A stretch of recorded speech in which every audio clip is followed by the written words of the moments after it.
അല്ലാഹു അഅലമു ഹൈസു യജ്അലു ദീനഹു വലഖദ് റളീനാ ദീന ഇബ്നികി ദീനാ. അവരുടെ വർത്തമാനങ്ങളൊക്കെ പോകട്ടെ, അതൊക്കെ നമുക്ക് സഹതപിക്കാം അവരെക്കുറിച്ച്. ഞങ്ങൾക്കൊന്നേ പറയാനുള്ളൂ, അള്ളാഹുവിനറിയാം അവൻ്റെ ദൗത്യം എവിടെയാണ് വെക്കേണ്ടത്. തിരുനബിയാകുന്ന മഹാസമ്മാനത്തെ നിങ്ങളുടെ ഉദരങ്ങളിലാണ് അള്ളാഹു വെച്ചത്. ബീവി ആമിന, ഭവതി, മഹദി, നിങ്ങളുടെ പൊന്നുമോൻ്റെ ദീനിനെ ഞങ്ങളുടെ ദീനായി തൃപ്തിപ്പെട്ടിരിക്കുന്നു. തുടർന്ന് പറയുന്ന ഒരു വാക്ക്, ഇൻകാന അഷ്റഫു ബുഖഅത്തിൻ തിൽക്കല്ലത്തി അൽഹാ ബിഹാ ഖൈറുൽ അനാമി ദഫീന.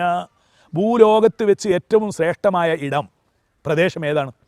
കഅബ ഷരീഫോ അതോ തിരുനബി സല്ലല്ലാഹു അലൈഹി വസല്ലമയുടെ ഭൗതിക ശരീരം അടക്കം ചെയ്യപ്പെട്ട റൗളത്തുൽ മുത്തഹറ മദീന മുനവ്വറയിലെ ആ കഅബ ഷരീഫിനേക്കാളും മുന്തിയത്, ഭൂലോകത്ത് വെച്ച് ഏറ്റവും പവിത്രമായ സ്ഥാനം റസൂലുള്ളാഹിയുടെ ഭൗതിക ശരീരം അടക്കം ചെയ്യപ്പെട്ട റൗളത്തുൽ മുത്തഹറയാണ്. ഇത് മുസ്ലിം ലോകത്തിൻ്റെ ഏകകണ്ഠമായ അഭിപ്രായമാണ്.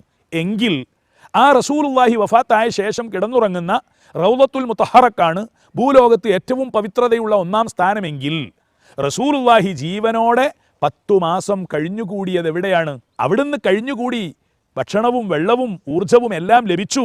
അതേ, ഫലികൗനിഹാ ലമ്മത് ഇളാമൽ മുസ്തഫ ലാകിൻ ബിബത്നികി കവ്വനത് തക്വീന. ബീവി ആമിന, ഭവതി, നിങ്ങളുടെ ഉദരങ്ങളിലല്ലേ തിരുനബി മുഹമ്മദ് സല്ലല്ലാഹു അലൈഹി വസല്ലം 10 മാസക്കാലം കഴിഞ്ഞുകൂടിയത്? ഇതൊരു വല്ലാത്ത ലോജിക്കാണ്. നിങ്ങളുടെ ഗർഭാശയത്തിലല്ലേ 10 മാസം വെള്ളവും ഊർജവും എല്ലാം ലഭിച്ച് മുത്തു മുഹമ്മദ് എന്ന തിരുമോൻ ജനിച്ചതും വളർന്നതും. എങ്കിൽ പിന്നെ ഈ ഉലകത്തിലെ ഏറ്റവും ശ്രേഷ്ഠമായ സ്ഥാനത്തുള്ള ആ തിരു ഉദരങ്ങൾ, അവിടുത്തെ ഗർഭാശയം, അതടങ്ങുന്ന ശരീരം നരകാഗ്നിയിലേക്ക് അല്ലാഹു തആല കൊണ്ടുപോയി ഇടുമെന്നൊക്കെ പറയുന്നത് ആദർശത്തിൻ്റെ വൈപരീത്യമാണ്, വൈരുദ്ധ്യമാണ്. അതൊക്കെ നമുക്ക് ഒഴിവാക്കാം. നമുക്കൊന്നേ പറയാനുള്ളൂ, യാ ഉമ്മ ഖൈരിൽ മുർസലീന വജദ്ദത അസ്സഹ്റാഇ അംതറകിൽ ഹയാഉ ഹുതൂനാ.